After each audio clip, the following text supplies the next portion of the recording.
Nous allons nous trouver aujourd'hui en présence d'événements considérables de violence et juillet 89, c'est la prise de la Bastille. Et peut-être vous vous rappelez que dans mon premier exposé, je vous parlais de ce dressage que j'ai subi, comme tous les petits écoliers de France, écoliers de la Troisième République, où dans les manuels, on nous présentait une certaine image convenable de la Révolution française. C'était une mise en condition, quoi. Les écoliers, c'est de futurs électeurs et il est important qu'ils soient orientés. Alors aujourd'hui, nous allons nous trouver en présence de phénomènes que je voudrais bien regarder d'un regard neuf et vous exposer comment, en vérité, ils se sont produits. La dernière fois, j'étais resté au 17 juin, c'est-à-dire au moment où, sous l'impulsion de Sieyès, le tiers-État se proclame Assemblée nationale. J'avais employé un mot violent que je ne retire pas, le mot de fourberie chez Sieyès. C'est un mot qui est très gros, mais il a juste la taille qu'il faut. Pourquoi fourberie chez Sieyès et chez Mirabeau? Parce que, je le répète, ces gens font semblant de parler au nom de la nation, mais ce qu'ils appellent nation, c'est-à-dire en fait 24 millions et demi de gens, c'est cette toute petite élite ou écume qui représente la bourgeoisie possédante. Alors ce jour-là, donc, le 17 juin, l'Assemblée nationale, qui vient de se proclamer telle, prend des décisions à la face du roi. Elle dit, premièrement, maintenant, il n'y aura plus jamais ni d'impôts, ni d'emprunts sans notre consentement. Deuxièmement, nous autorisons, vous entendez le vocabulaire, nous autorisons la Cour et le roi et le gouvernement à percevoir pour l'instant les impôts. Et troisièmement, les dettes de l'État, c'est-à-dire les rentes, elles sont sous la sauvegarde de la nation. Qu'est-ce que ça veut dire, ça, exactement, la sauvegarde de la nation? Eh bien, ça veut dire que comme il y a une menace de banqueroute, et comme il faut absolument que les rentiers soient payés, c'est la collectivité, c'est-à-dire l'ensemble des 24 millions ou des 25 millions de Français, qui se chargera du règlement des dettes. C'est-à-dire que se chargeront aussi de ce règlement ceux qui n'ont même pas été invités à voter pour les États généraux. Qu'est-ce que va faire le roi devant un pareil état d'esprit? Enfin, c'est assez terrible, vous comprenez, c'est une partie de la nation qui se dresse devant le roi puis qui lui dit « Stop, c'est fini, c'est nous qui commandons ». Mais le roi, il était très ennuyé. Qui est-il, ce pauvre roi? C'est donc Louis XVI, vous savez, depuis 1774. Louis XVI, c'est un brave homme. C'était quelqu'un qui n'avait pas du tout désiré accéder au trône, qui avait cru qu'il y arriverait tardivement, mais son père était mort jeune, et par conséquent, lui, subitement, il est jeté sur le trône. Il est effrayé, il est timide, il a des difficultés physiques. C'est un homme qui va se marier, enfin que l'on marie, que l'on a marié, alors qu'il est encore incapable de rendre ses devoirs à sa femme. Cette situation l'humilie beaucoup, et sa femme, Marie-Antoinette, l'Autrichienne, est quelqu'un qui le regarde d'assez haut. Et il y a une lettre célèbre de Marie-Antoinette à sa mère, qui est l'impératrice d'Autriche, où elle parle de son mari en l'appelant « ce pauvre homme ». Alors vous voyez un certain mépris de la part de la femme pour le mari, et le mari qui est très admiratif devant sa femme. Elle est très belle en effet. Au bout de 7 ans de mariage, à la suite d'une petite opération, il est arrivé à lui faire un premier enfant. Mais c'est une gentille personne, cette Marie-Antoinette, un peu légère. Elle a un goût de la parure extraordinaire, elle dépense follement pour des diamants. Il y a eu la fameuse histoire du collier. Il n'est pas très sûr que son troisième enfant, le dauphin maintenant, parce que le premier va mourir, ce petit dauphin dont nous parlerons, celui qui va être enfermé au temple, celui qu'on appellera Louis XVII, il n'est pas très sûr que ce soit le fils de Louis XVI. Il est assez possible que ce soit le fils d'un des amants de Marie-Antoinette, qui s'appelait Fersen, le Suédois Fersen. Alors, quel peut être l'état d'esprit du roi et de la reine devant ce qui se passe, devant cette espèce de révolte, enfin d'insurrection d'une partie de la nation qui s'intitule le tiers-État? Exaspération chez la femme. Marie-Antoinette trouve ça inconcevable. Elle se demande quel drôle de mariage elle a fait, quelle idée elle a eue d'aller se jeter chez ces Français qui se mettent brusquement en révolution. Quant au pauvre roi, il est là qui ne sait pas trop quoi faire, il est déconcerté, il est surtout très dominé par sa femme, et résolu à essayer de freiner comme il pourra. Alors sa misérable, sa minable riposte à l'attitude des États généraux le 17, c'est de fermer leur salle de réunion, de fermer la salle de réunion du tiers-État le 20. Lorsque ces types arrivent, le matin il pleuvait, du reste, le 20, il faisait un jour épouvantable, les députés se voient interdire l'accès de la salle, il y a des soldats qui sont là, on leur dit, il y a des réparations, enfin, il n'y a pas moyen que vous entriez. On n'ose même pas leur dire d'une manière brutale, vous n'avez pas le droit de réunir, on vous dit, mais non, aujourd'hui c'est pas possible parce que la salle est en réfection. Alors c'est ce jour-là, le 20 juin, que les députés du tiers vont se réunir dans une autre salle, dite la salle du jeu de paume. C'était vrai, à Versailles, il y avait une salle où les courtisans, où le roi parfois jouait au jeu de paume, et c'est dans cette salle où personne ne peut s'asseoir, où ils sont là debout, que le fameux serment du 20 juin a lieu. Qu'est-ce que c'est que ce serment? C'est Mounier qui en est l'initiateur. Je ne sais pas si ce nom vous dit quelque chose, je l'ai déjà prononcé. Mounier, c'est quelqu'un qui vient de la région du Dauphiné. Mounier et Barnave, ce sont, comment dirais-je, ce sont les hommes de main des Perriers. Vous savez, les industriels Perriers qui avaient organisé la réunion de Vizille. Alors Mounier est un des chefs de file de la bourgeoisie montante, et ce jour-là, c'est Mounier qui dit à ces députés qui sont réunis par hasard dans la salle du jeu de paume, puisqu'on leur a fermé leur salle, qui dit: nous allons prendre l'engagement solennel, à main levée, enfin devant Dieu, on va jurer de ne jamais se séparer avant que la Constitution de la France soit faite, soit établie. Le tiers s'était choisi une sorte de doyen, pas tout à fait de président, c'était Bailly, un astronome, un homme sage, c'est un homme pondéré, il n'y avait pas de danger avec lui. Alors c'est Mounier qui propose le serment, et c'est Bailly, montant sur une table, qui lève la main et qui dit: je jure au nom de l'Assemblée nationale qu'on ne se séparera pas avant d'avoir établi la Constitution du royaume. Alors qu'est-ce que va faire le roi? Le roi hésite encore beaucoup et prend conseil de Necker. Necker, vous savez, au fond, il est très affolé, enfin tout ça le dépasse, il avait l'impression que c'était une erreur d'avoir lancé les États généraux. Enfin, tout de même, le roi décide de faire une séance royale. Il va réunir tous les ordres le 23. Dans l'histoire traditionnelle, la séance du 23 est présentée comme un coup de force du roi. Je n'en suis pas tellement convaincu. Si l'on écoute les propos que va tenir le roi ce 23, on voit qu'il cède pas mal de choses, qu'il recule sur bien des points. C'est un ton, si vous voulez, autoritaire, mais autoritaire pour avouer les concessions. Quelles concessions? Eh bien, ce 23, le roi annonce qu'il accepte, et même qu'il ordonne, l'égalité fiscale. Ça, il n'avait jamais osé le faire.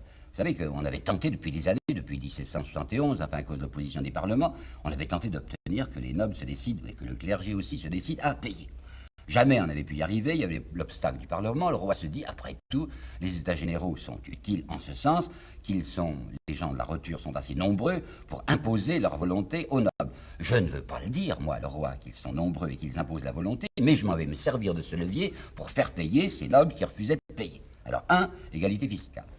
2, dans cette même séance du 23, le roi accepte quelque chose de très important, la périodicité des États généraux. Eh bien, ça veut dire pratiquement il y aura une chambre maintenant. Ce n'est plus la monarchie absolue. C'est le roi qui accepte, qu'à côté de lui, une sorte de conseil de direction, ou du moins consultatif. Les États généraux seront réunis périodiquement, il ne dit pas quand. Mais enfin, il les consultera. Et troisièmement, ce qui est vraiment très important, il accorde à ces États généraux le droit de contrôle sur le budget. Ça, la roture pouvait être content. Le tiers État pouvait se dire: mais ça, c'est rudement intéressant. Pour la première fois, nous aurons notre mot à dire sur la répartition du budget national. Et puis, il annonce deux choses encore. Il annonce la suppression des lettres de cachet, c'est-à-dire qu'on ne pourra plus brusquement et sans procès interner quelqu'un, et il promet la liberté de la presse. Vous voyez que c'était pas mal tout de même. Il y avait un progrès considérable. Le tiers avait obtenu beaucoup de choses. Seulement, le roi continuait à refuser que les délibérations se fassent par tête. Il voulait toujours que ça soit par ordre. Par conséquent, les bourgeois qui étaient là pour essayer de saisir les leviers de commande de l'État étaient furieux, parce que rien n'était encore possible, la noblesse continuant à occuper tous les emplois. Si bien qu'ils réfléchissent sur place avec Mirabeau, qui, comme Sieyès, était en train de se pousser, il réfléchit à ce qu'il faut faire, rapidement. Mirabeau avait fait une chose aussi fourbe que celle de Sieyès, le 17. Mirabeau avait prononcé, je ne me rappelle plus si c'est le 17 ou le 18, une phrase sur laquelle je vais appeler votre attention. Il avait parlé de ce tiers-État dont il avait dit: le tiers-État, pour être formidable, n'a qu'à se faire immobile. Qu'est-ce que ça veut dire, ça? C'est l'idée de la grève générale, finalement. Ces gens n'ont qu'à rester immobiles, c'est-à-dire à ne plus travailler, pour que tout s'arrête. Oui, grève générale. Seulement ça, c'est une fourberie égale à celle de Sieyès. Celle de Sieyès, c'était de dire nation lorsqu'il pensait simplement aux 200 000 profiteurs. Et l'astuce de Mirabeau, c'est de faire semblant qu'il représente ces travailleurs, alors que la bourgeoisie est absolument décidée et absolument résolue à les obliger à travailler. Pas question qu'ils s'interrompent jamais de travailler. Alors qu'est-ce que va faire Mirabeau dans cette fameuse séance du 23? L'incident est partout, seulement il a été raconté d'une curieuse façon. L'incident, le voici. Le roi a prononcé son discours le 23, vous m'avez entendu, messieurs, et maintenant, séparez-vous, hein. Chaque ordre ira dans sa salle. Les nobles sortent, le clergé sort, et le tiers-État reste. À ce moment-là, le maître des cérémonies, qui s'appelait le marquis de Dreux-Brézé, s'approche de Bailly, qui s'est constitué, vous savez, le doyen, ou une sorte de président du tiers-État, et lui dit, du reste assez poliment: messieurs, vous avez entendu les ordres de Sa Majesté, veuillez vous séparer. C'est alors que Mirabeau se précipite et prononce une phrase retentissante, qui a un retentissement énorme, enfin on en parle toujours aujourd'hui comme d'une chose extraordinaire. C'est à ce moment-là que Mirabeau va s'approcher du marquis de Dreux-Brézé et lui dit: nous sommes ici de par la volonté du peuple, mon Dieu, quel peuple, de par la volonté du peuple, et nous n'en sortirons que par la force des baïonnettes. Force des baïonnettes, ça retentit comme quelque chose, un cliquetis d'armes, et on se dit, tiens, mais c'est très énergique ce que dit Mirabeau. Mais voulez-vous écouter avec moi de nouveau cette phrase? Nous sommes ici par la volonté du peuple, et nous n'en sortirons que par la force des baïonnettes. Ce qui signifie, si jamais le roi emploie les baïonnettes contre nous, eh bien nous céderons. C'est-à-dire que c'est une soumission conditionnelle. Tout aurait été différent si Mirabeau avait dit « Nous sommes ici de par la volonté du peuple. Et si le roi utilise la force contre nous, nous appellerons à notre secours le peuple, c'est-à-dire les bras nus et les gens à pic, et nous n'en sortirons pas. » Tandis qu'il n'en est pas question. Mirabeau, vous allez le voir de plus en plus, Mirabeau est quelqu'un qui a une terreur et un dégoût du peuple, et qui se dit à aucun prix, il faut faire appel à ce fameux quatrième état, c'est-à-dire la multitude, c'est-à-dire les travailleurs. Le marquis de Rebrézé a une réponse que je ne peux pas citer ici parce qu'elle est extrêmement inconvenante. Lorsque Mirabeau lui fait cette phrase en disant « Nous ne sortirons que par la force des baïonnettes », il tourne les talons en jetant une interjection inconvenante. Il va trouver le roi et il lui dit « Ces messieurs ne veulent pas bouger ». Et le roi, qui est presque aussi inconvenant, répond « Ils ne veulent pas s'en aller, ben foutre qu'ils restent ». Et il va céder. Le roi va céder parce que le lendemain 24 juin par conséquent, le clergé, poussé par les petits curés, qui sont 208 sur 291, le clergé vient rejoindre ce tiers-état qui s'est constitué en Assemblée nationale. Et une partie de la noblesse, pas beaucoup, 48 nobles, qui sont conduits par le duc d'Orléans. Le duc d'Orléans, c'est le cousin du roi et il a des arrière-pensées. Il serait très content que le roi soit balancé pour prendre sa place. Conduit par le duc d'Orléans. Et conduit par un certain marquis de Lafayette, qui s'était illustré dans la guerre de l'indépendance, qui avait servi les révolutionnaires américains, qui a donc un certain prestige. 48 nobles ayant à leur tête le marquis de Lafayette, le duc d'Orléans que j'aurais dû nommer le premier, et deux messieurs qui s'appellent les frères Lameth, L-A-M-E-T-H. Ces frères Lameth qui sont aussi entre guillemets, des Américains, c'est-à-dire qu'ils ont suivi Lafayette et qu'ils ont combattu pour l'indépendance américaine. Ce sont tous les deux des colonels de cavalerie. Ce sont tous les deux des représentants de la noblesse. Ils ont de gros intérêts aux colonies françaises, c'est-à-dire à ce moment-là les Antilles. Ce sont des gens qui ont une fortune considérable. Eh bien, ils ont pensé que ce que faisait le tiers n'était pas mauvais et qu'il fallait les rejoindre. Alors, quand le roi voit que le clergé a lâché, qu'une partie de la noblesse le lâche aussi, le 27 juin, le roi dit, ben d'accord, je suis consentant, l'Assemblée nationale va comprendre la noblesse, le clergé, le tiers-état, et tout ça va essayer de travailler au mieux pour la France. Vous croyez qu'il est sincère? Ben évidemment qu'il n'est pas sincère. Lui peut-être, vous savez, Louis XVI peut-être qu'il aurait accepté, il aurait dit on va voir, on va peut-être s'arranger. Et sa femme, Marie-Antoinette, est absolument résolue à ne pas s'arranger. Elle a du reste un conseiller qui est Breteuil, le gros Breteuil. C'est un personnage tonitruant. C'est Madame de Staël, je crois, qui raconte dans ses souvenirs, considérations sur la... On l'entendait toujours marcher, Breteuil. Il marchait en frappant des talons, il avait un ventre considérable, un poids très lourd, et il poussait d'aussi grands cris que la force de ses talons le lui permettait. Alors ce gros Breteuil était là à dire à Marie-Antoinette, vous savez, c'est intolérable, il ne faut pas faire ça, et puis Necker est un personnage jumeau, il faut en réalité agir par la force. Alors voici les chiffres qui sont bien intéressants, les dates et les chiffres. C'est le 27, vous m'avez entendu, c'est le 27 que le roi fait semblant de céder et dit, ben d'accord, tout le monde va se réunir dans l'Assemblée nationale, le 27. Mais c'est le 26, la veille, que le roi a commencé à donner des ordres à ses troupes, faire venir des troupes de l'extérieur pour cerner Versailles. Le 26 juin, 3 régiments d'infanterie sont conviés et 3 régiments de cavalerie qui sont appelés du nord et de l'est.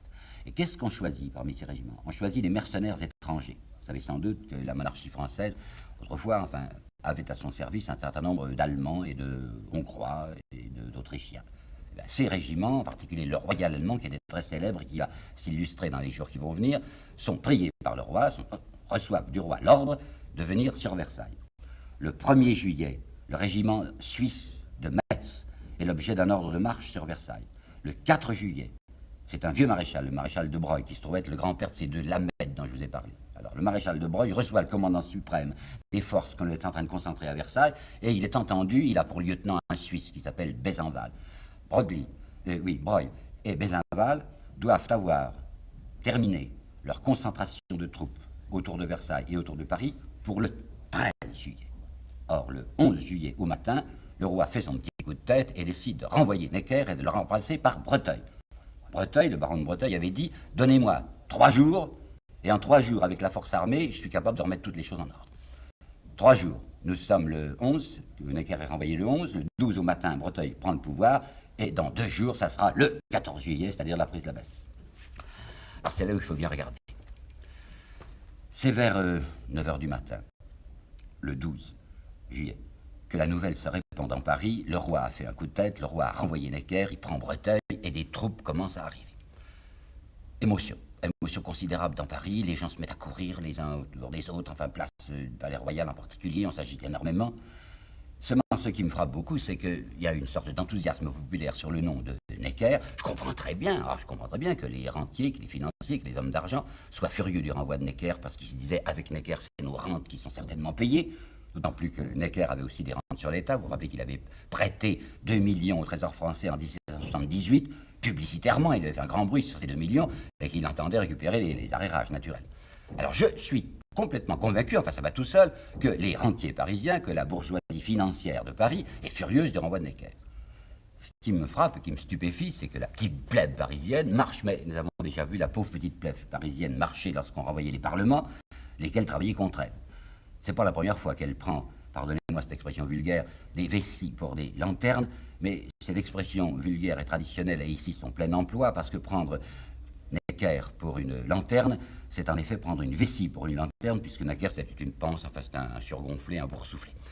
Toujours est-il qu'effectivement les bustes, vous entendez, les bustes de Necker et du duc d'Orléans se trouvent dans la matinée du 12 promenés à travers Paris. Où est-ce qu'on en a trouvé des bustes? Dans un musée de cire qui s'appelait le musée Curtius, et qui était la préfiguration de ce qui est aujourd'hui encore, je crois, le musée Grévin, Paris musée de cire. Alors des gens, des industrieux, enfin des types astucieux, sont allés chercher les bustes du duc d'Orléans et le buste de Necker, et on va promener ça glorieusement, entouré de palmes, dans les rues de Paris. Le mouvement est parti du Palais Royal. Qu'est-ce que c'est que le Palais Royal? Le Palais Royal, ça appartenait, c'est un immense château, qui appartenait au duc d'Orléans. Le duc d'Orléans, c'était la plus grosse fortune de France, mais c'était aussi un homme qui dépensait tellement, qui s'était terriblement endetté, et très peu de temps, 3 ans avant la Révolution, il avait décidé d'ouvrir au public une partie de son Palais Royal, et en particulier, il avait fait établir autour de la grande cour d'honneur des galeries. Il y en avait des galeries en pierre, il y avait des galeries en bois, et là, s'étaient établies toutes sortes de maisons interlopes. Enfin, il y avait des tripots, il y avait des maisons de tolérance, on n'appelait pas ça comme ça à ce moment-là, on disait des lupanas, il y en avait des quantités. Du moment que c'était la propriété du duc d'Orléans, la police n'avait pas le droit d'y entrer, mais les pauvres n'y entraient pas non plus. Il fallait être bien habillé, il fallait être correct. Or, ce Palais Royal, c'était le centre d'agitation parisienne. Une espèce de milieu d'eau trouble où tous les intrigants pouvaient s'agiter. Et comme c'était dans les locaux, sur le territoire du duc d'Orléans, le duc d'Orléans dirigeait tout ça avec ses agents. Alors, comme l'agitation principale, le 12 juillet au matin, sort du Palais Royal, nous pouvons être à peu près convaincus que le duc d'Orléans était derrière et même qu'il avait probablement répandu de l'argent. Quelqu'un va surgir ce jour-là, c'est Camille Desmoulins. Camille Desmoulins, il jouera un rôle dans notre histoire, il faut que nous le regardions un instant. C'est un personnage complexe, vous savez, Camille Desmoulins. J'ai bien regardé les visages, c'était tellement intéressant d'étudier les visages, et nous avons pas mal de portraits de Camille. Il était jaune, il était bilieux. Il avait quelque chose de curieux dans le regard, une sorte d'incertitude, un peu louche ce regard. Louche, pas du tout parce qu'il était bigle, pas du tout, mais quelque chose de trouble dans le regard. C'est un garçon qui était capable de violents entraînements et en même temps qui était capable de tendresse et de gentillesse. À ce moment-là, Camille Desmoulins, c'est un garçon qui n'a pas le sou. Il aura bientôt le sou, parce qu'il va finir par épouser une petite Lucille Duménil qui avait beaucoup d'argent, qui va lui apporter d'un seul coup 100 000 francs. Mais pour l'instant, il n'en a pas. Eh bien, ce 12 juillet au matin, quand les Parisiens apprennent que Necker est renvoyé, qu'il y aura peut-être un coup de force de la cour, Camille Desmoulins, au Palais Royal, dans ce milieu grouillant, grimpe sur une table, sort un pistolet qu'il avait dans sa poche, dresse ce pistolet et crie « aux armes !» La cour va venir nous attaquer, il faut que nous le défendions. Et comme il est sur une table, que c'est en juillet, que cette table est à la hauteur des branches d'arbres, il arrache une feuille verte, il la met à son chapeau. Verte parce que c'est la couleur de l'espérance, tous les gens arrachent des feuilles, ce qui permettra à Madame de Staël plus tard de raconter que Camille Desmoulins avait choisi la couleur verte parce que c'était la couleur de la livrée, c'est-à-dire des domestiques de Necker. Je vous assure que personne n'y avait pensé à ce moment-là. Verte, simplement, feuille d'espérance. Aux armes, il a crié. Dans cette journée, le tumulte devient de plus en plus grave dans Paris, et en fin d'après-midi, le régiment, le royal allemand, c'était donc des Allemands qui étaient là, qui étaient commandés par le prince de Lambesc, le royal allemand, devant l'agitation de Paris, fait une charge.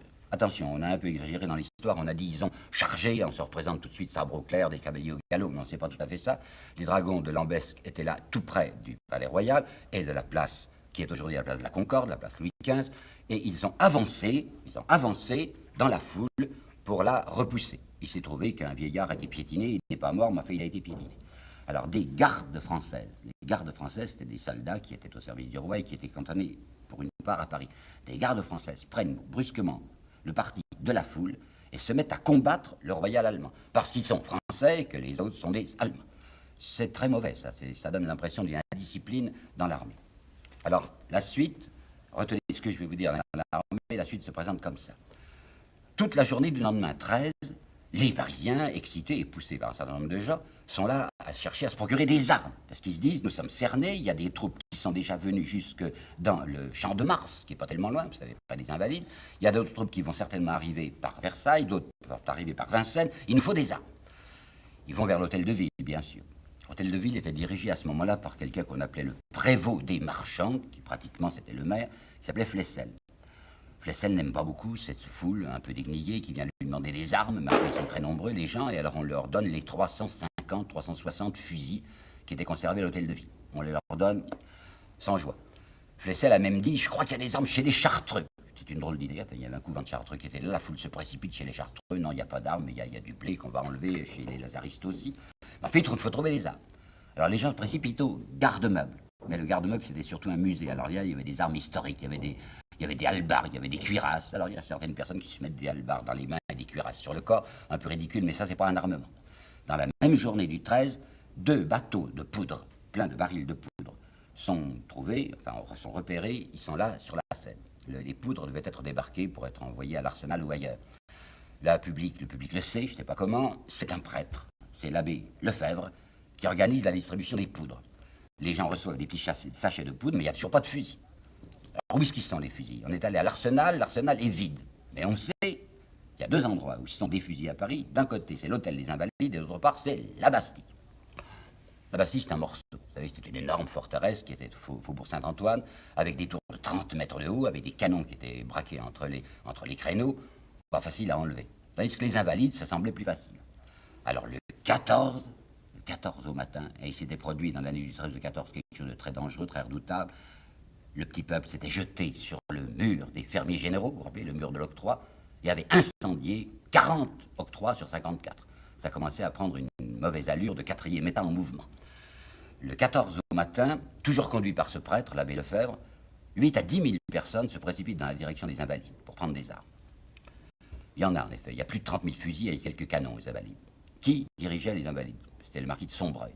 Et bien, le marquis de Sombreuil se laisse faire, parce qu'il voit qu'il y a 10 000 personnes, qu'il y a des gens qui sont absolument résolus à entrer, par la force il le faut. Le marquis de Sombreuil ne dit rien, enfin, laisse passer les gens, et le pillage, ou la saisie des fusils s'organise. Les Invalides, c'est à côté du Champ de Mars. Et au Champ de Mars, il y a les régiments qui sont commandés par Besenval, le Suisse Besenval. Alors, comment ça se fait que de ces régiments qui sont là et qui peuvent parfaitement intervenir, qui ont du canon, qui ont du fusil, comment ça se fait que les régiments ne marchent pas? Monsieur Jean Missler, qui a été élu récemment à l'Académie française, a fait, il y a 3 ans je crois, un livre intitulé Le 14 juillet, avec le respect que je dois lui porter, je dis que son livre est une extrême légèreté, c'est très mal informé. Aujourd'hui, sur le 14 juillet, le livre de base, c'est celui que j'ai déjà nommé, de monsieur Gotcho, le doyen de la faculté des lettres de Toulouse, oui. Alors, monsieur Missler, dans son livre, dit qu'il y a une trahison de la part de Besenval. Besenval qui commande ses troupes qui sont au Champ de Mars, ses troupes qui restent immobiles, tandis que la foule se précipite aux Invalides. Besenval, qui était suisse, avait parti lié avec Necker, autre Suisse, et pour que Necker puisse reprendre le pouvoir dont il a été éjecté le 11, Besenval laisse faire la foule. Non, c'est pas vrai, ça s'est pas du tout passé comme ça. Besenval est honnête, enfin, il a des ordres, Broglie a lui essayé d'intervenir, mais Besenval ne peut pas intervenir parce qu'il s'est aperçu que les troupes ne marcheraient pas. En particulier, il y avait déjà les gardes françaises qui étaient en état de révolte. Aucun moyen de se faire obéir des gardes françaises pour marcher contre la foule. Et ce que Gotcho a établi, ce qui est extrêmement intéressant, c'est que des mercenaires étrangers eux-mêmes et des Suisses eux-mêmes étaient en train de déserter. Avant le 14 juillet, il y a des désertions dans les troupes de mercenaires. Pourquoi? Eh bien, c'est là où je crois qu'il y a une intervention financière. Il y a le duc d'Orléans, il y a d'autres personnes, enfin, de l'argent a été répandu. On achète les troupes françaises, les troupes pour qu'elles ne marchent pas contre la foule. Alors, si la monarchie absolue va tomber le 14 juillet, c'est parce que son instrument de répression lui a fondu entre les mains. C'est parce que le roi qui espérait se servir de l'armée s'aperçoit que cette armée ne marchera pas. Et si Besenval n'ose pas donner l'ordre à sa troupe d'attaquer contre la foule qui est aux Invalides, c'est parce qu'il se dit « je vais m'exposer à une humiliation terrible, on va s'apercevoir que les troupes ne veulent pas m'obéir ». Voilà la vérité. La monarchie absolue en France va tomber le 14 juillet, exactement comme tombera la monarchie restaurée en 1830 et la monarchie de Louis-Philippe en 1848. Et comme a failli tomber le gouvernement de M. Thiers en 1871. Toujours pour la même raison. Parce que l'armée ne marche pas. En juillet 1830, quand le roi Charles X essayera de lancer l'armée sur le peuple, il s'aperçoit qu'elle ne veut pas marcher. En février 1848, lorsque Louis-Philippe essayera de lancer l'armée contre le peuple, le maréchal Bugeaud lui-même, qui est aussi sérieux que Besenval en 87, en 89, dit « je peux pas, les troupes ne marcheront pas ». Et M. Thiers, vous vous rappelez peut-être, 1871, lorsque la commune va éclater dans Paris, Thiers a envoyé un régiment d'infanterie qui s'appelle le 88e, qui doit monter sur Montmartre, qui doit essayer de prendre de force les canons de Montmartre, et le 88e régiment d'infanterie va se mutiner pour ne pas tirer contre la foule. C'est le même phénomène qui se produit, et je n'ai pas vu assez d'historiens le souligner. Le gros événement du 14 juillet que je vais vous raconter maintenant, ou la prochaine fois, le gros événement, c'est la défection des troupes. Quand Besenval va être obligé de retirer ses troupes en se disant je ne peux pas les lancer contre la foule, quand il va rentrer à Versailles, quand il va voir son chef Broglie et que tous deux iront trouver le roi, ils lui diront sire, il n'y a pas moyen, les troupes ne marcheront pas.